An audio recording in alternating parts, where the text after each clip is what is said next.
nan na ji wani malami yana cewa wai kamata yi wai a raba wa'annan jami'an wai rabi a ɗau Hillani rabi a ɗau Hausa. Me ya kawo Bafulatani da Bahaushe a cikin harkar tsaro? Jihar Katsina zai wahala ka iya gane cewa wannan wai Bahillace ne ko wannan Bahaushe ne, because zai wahala ka ga wanda uwar shi ko uban shi ba Bahausa bace ko kuma uwar shi ko uban shi ba Bafulatani bane ba. So zai wahala a jihar Katsina. In ma akwai wannan sakarcin wani wuri, mu a jihar Katsina ba mu da wannan sakarci.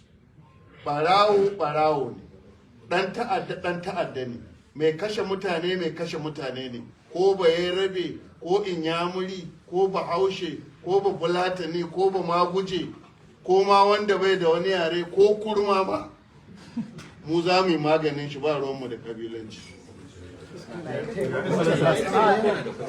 daga shi ne zai tambaya a baya an yi irin wannan musamman ana assasa to shi kenan bashi kake idan wannan al'amari ya samu nasara ya za ku da waɗanda koya musu da makamai a cikin al'umma. Yo, ai mu ba sakin wannan hidimar zamu yi ba. Ko da wannan hidimar ta kare yau ba sauran banditry a jihar Katsina. Ai ana buƙatar kuma zaman lafiya tare da al'umma. So da haka yaran nan za su ci gaba da yin aikinsu na kawo zaman lafiya a jihar Katsina.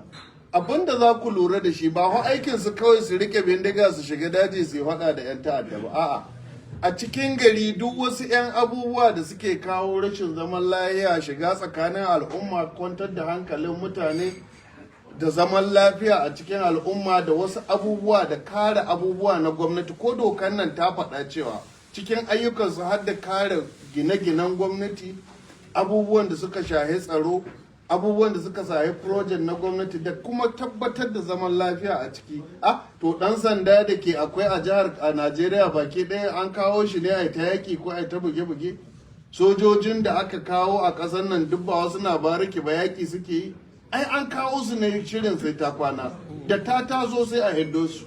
Wannan yara su ma ayyukan su ba wai su tafi daji su nemi amma dai za su kare garuruwansu da mutanensu da dukiyoyinsu da gonakinsu, saboda su yi rayuwa yadda kowa ke rayuwa. Abin da ke bani mamaki yake bani haushi cikin wani al'amari, wai sai a ce wai a kare a 'yancin dan adam. To wai 'yancin dan adam na mai kashe mutane shine kadai 'yanci, ko na mai cin zarafin mutane shi kadai ne 'yanci? Shi wanda aka kashe bai da 'yanci? Shi wanda aka hana noma bai da 'yanci? Shi wanda aka yi fyaɗen 'yan uwan shi ko matar shi ko ɗan shi bai da 'yanci? Sai wanda ya kashe mutane ke da 'yanci?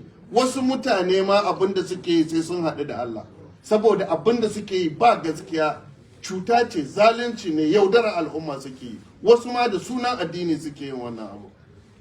Allah ya kyauta.